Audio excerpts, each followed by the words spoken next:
आहोत आणि वांग्याची फोडी करून अशी भाजी. यासाठी इथं अद्रक लसूण आणि कांदा जाडसर वाटून घेतला आहे थोडंसं. शेंगदाण्याचं कूट केले, शेंगदाणे भाजून, कोथिंबीर, गोडा मसाला आणि लाल तिखट, टमाटर घेतले इथं आपण. आणि आता कढईमध्ये आपण तेल घातलेलं आहे. तेल गरम झाल्यानंतर यामध्ये कांदा आणि आलं लसणाची पेस्ट घालायची आपल्याला.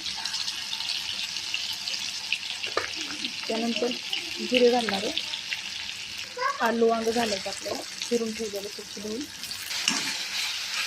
त्यानंतर आपण हळद घालू, गोडा मसाला, लाल तिखट, तर यामध्ये टमाटर घालायचं. त्यानंतर कोथिंबीर, मीठ घालू आपण चवीपुरतं. आता आपण यामध्ये 2-3 वाट्या गरम पाणी घालायचं आपल्याला भाजीला शिजण्यासाठी.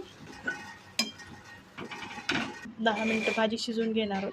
त्यामध्ये आपण थोडंसं शेंगदाण्याचं कूट घालणार आहोत. आलू आणि वांग्याची भाजी तयार झालेली आहे छान अशी.